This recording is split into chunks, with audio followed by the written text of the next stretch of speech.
the situation. Again, multiple heroic firefighters attacked today, responding to that fire in North Idaho. He calls it a heinous, direct assault on our brave firefighters. If you are just joining us, this all began at 1:20 this afternoon. A call for a brush fire, Canfield Mountain, east of Coeur d'Alene, kind of northeast of Coeur d'Alene. When Kootenai County Fire and Rescue arrived on scene, they began taking gunfire. The sheriff describing it as rapid gunfire from at least one suspect, potentially more. They just don't know at this point. 2 people were hit. The Kootenai County Sheriff says he believes those were firefighters who were hit. 2 people are dead. There could be more victims up there. So in the meantime, there is this huge response. We have a fire burning that they're not able to fight until this area gets secured. And they're just trying to get a handle on how many potential victims there could be up there, how many gunmen there could be up there. Sure. So it's very dynamic. And our Regan Gallo, Regan, you have been there live for a few hours now. We've come to you several times. Give folks a sense of just kind of the situation out there right now as you're seeing it. Mark, it's just kind of a sense of, wow, like this is really happening.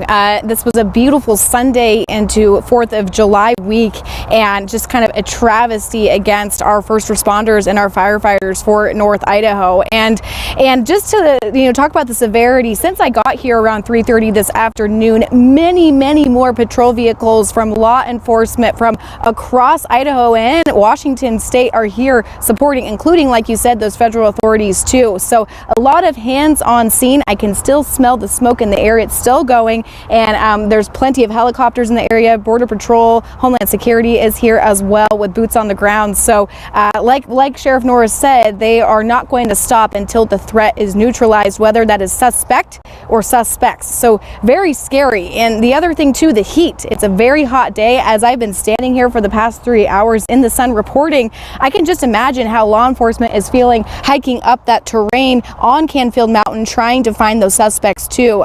It's summertime, we're in the heat of summer, and it's just a very scary situation. Regan, it sounds like they're still working to get people off the mountain, at least within the last hour or so. The sheriff saying that they're actively taking and working to get people that they haven't reached, is what he said. Have you seen people trying to get off the mountain and back in their vehicles and out of the area? What are you seeing from where you are?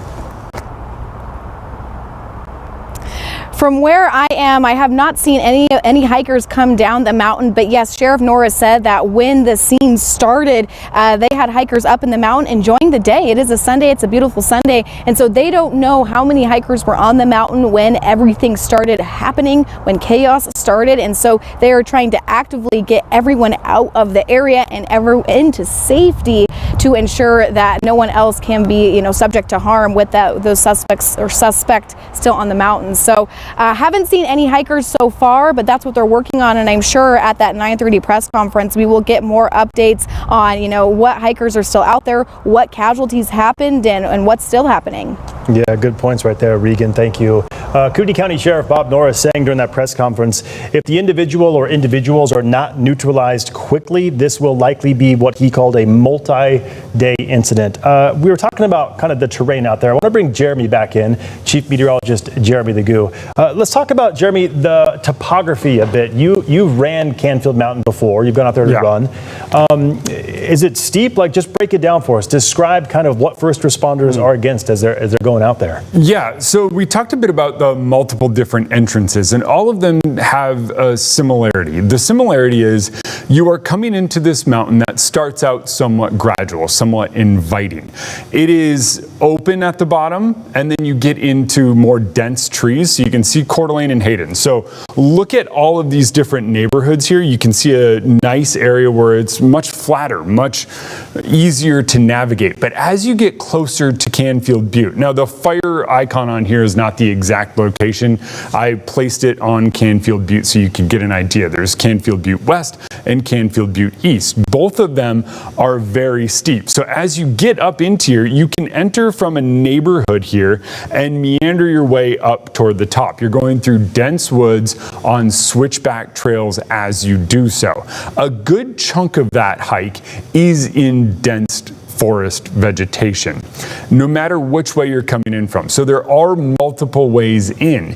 You can get in from say to the west, from to the south, and even from areas out to the east where there is a whole array of Forest Service roads. If I zoom out on this map here quick, you can see a wide area. Let me get a pointer here. So see this area all out there where you're looking and it just looks like steep mountainous terrain? That is a smattering of logging roads, a very easy way in and out through the back if you know how you're moving through this terrain. As you get closer to the top of the mountain, it does turn into a more rocky, more steep terrain. I said the bottom is a little more inviting, but as you climb that mountain, it tends to get steeper and steeper and steeper.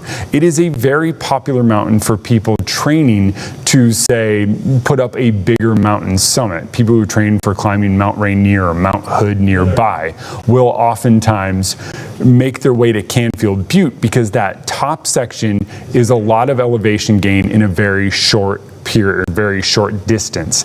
And with that, you are able to see over the tops of some of the trees that you find yourself among as you're making your way through the bottom of that hill. So it's a very different situation once you are in those trees as to once you get above those trees. And then once you're above them, there are different cement outcroppings toward the top of the mountain. If we take this view, you can kind of see some of those structures, some of the towers up there, and then the fire looks like it is just a little bit farther off to the east from there. So you can see some of these open areas, some of the denser wooded areas, and then this would be Canfield Butte East, and then the west one is the larger one. So when we go back to this map here, you can get an idea that that fire, if we dive in and just kind of move it based on what we are seeing in that imagery, it is one where it is likely a little bit just farther this way, more toward Canfield Butte East than it is Canfield Butte West. So it's a very dense wooded area that gets very steep very quickly, but it's also butted up to neighborhoods, to Forest Service roads that extend for miles. You can take those Forest Service roads all the way up to Canada. You can take them all the way over into Montana. You can take them south to Interstate 90. It is a very, very active area, and there are people who know that area very, very well. So as you zoom out, look what you're seeing here. It's just a whole mess of forest with Forest Service roads that weave through all of them. Mark and Tim. Goodness, a potentially huge scene. Jeremy, thank you. Stick with